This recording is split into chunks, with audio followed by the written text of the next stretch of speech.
इस बार अगर आपने एकता दिखाई, जात पात को छोड़ के इकट्ठा रहे, तो दिल्ली में इनको कोई बचा नहीं सकता है।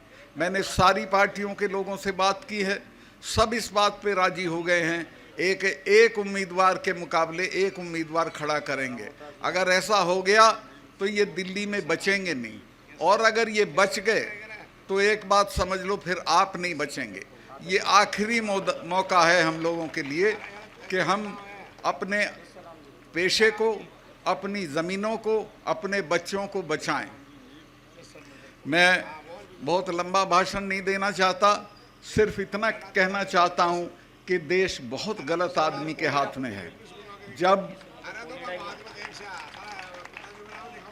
ये अभी मैं बोला था 4-6 दिन पहले, बड़ा शोर हो गया देश में, इन्होंने बड़ा तमाम तरह के लोग वो पालतू जो हैं वो लहका दिए मेरे ऊपर। मैंने ये बताया था, जो सच था उसी वक्त बताया था जब मैं ये था गवर्नर था, कि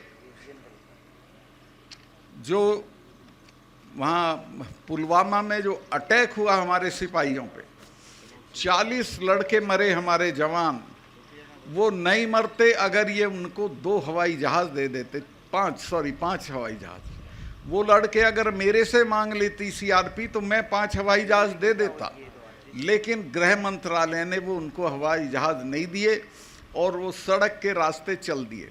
उस सड़क के रास्ते में मैं गया जिस दिन ये दुर्घटना हुई, उसके बाद उसमें 10 किलोमीटर के एरिए में करीब 10 जगह सड़क आके मिलती है। उस पे एक जिप्सी नहीं खड़ी थी किसी को रोकने के लिए, कोई भी आ सकता था। तो वो आया, भरी हुई गाड़ी थी विस्फोटक की, और एक गाड़ी में मार दी और हमारे 40 जवान शहीद हो गए।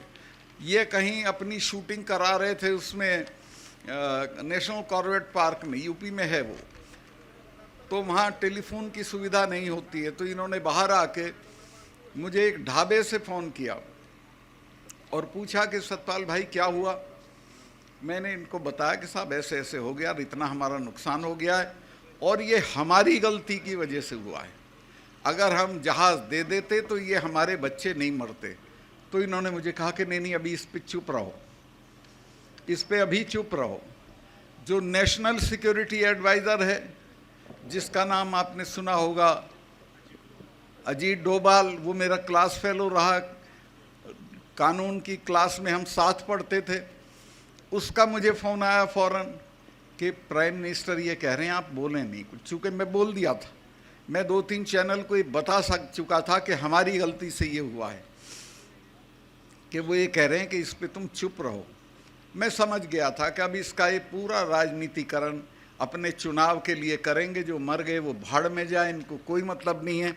और आज तक उस पूरे मामले की कोई जांच नहीं हुई है, कोई उसका नतीजा नहीं आया है। अब आप अंदाज़ा लगा सकते हो कि कितने ख़तरनाक लोग देश चला रहे हैं, जिनको अपने सिपाहियों की जान से हमदर्दी नहीं है, जिनको अपने देश से हमदर्दी नहीं है, और बात लंबी चौड़ी करते हैं, मन की बात करते हैं, कभी तन की बात करते हैं।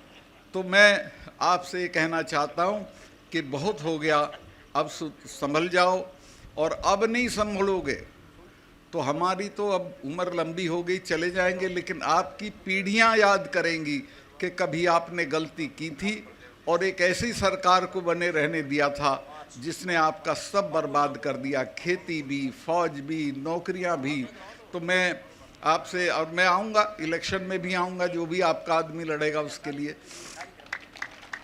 मैं तो, मेरे पैर में बहुत तकलीफ़ है, लेकिन फिर भी मैं घूम रहा हूँ, महीने में कम से कम 10 पब्लिक मीटिंग करता हूँ, सब जगह जा रहा हूँ, सबसे बात कर रहा हूँ, और मुझे ये कामयाबी मिली है कि सब इसके लिए राज़ी हो गए हैं कि एक उम्मीदवार के मुकाबले एक उम्मीदवार खड़ा करेंगे। और अगर ये हो गया तो मैं आपको आश्वस्त कर दूं कि ये बचेंगे नहीं, इनकी शक्ल नहीं पहचानी जाएगी। ये जो आज इनका घमंड है ये सारा चूर चूर हो जाएगा। सब सहमत हो गए हैं, सारी पार्टियां सहमत हो गई। मैं बहुत लंबा भाषण कर दिया, भाई इतना ही कहना चाहता हूं कि ये मौके रोज़ नहीं मिलते हैं। ये मौका अभी फिर तो 5 साल को बाद जाएगी, और 5 साल में तो ये इतनी बर्बादी कर देगा कि आप अंदाज भी नहीं कर सकते हो। 5 साल में तो पता नहीं क्या क्या हो जाएगा। तो मैं काफ़ी आपका समय लिया, अभी मैं इतना ही हाँ हाँ हाँ हाँ हाँ, असली चीज़ तो मैं बोली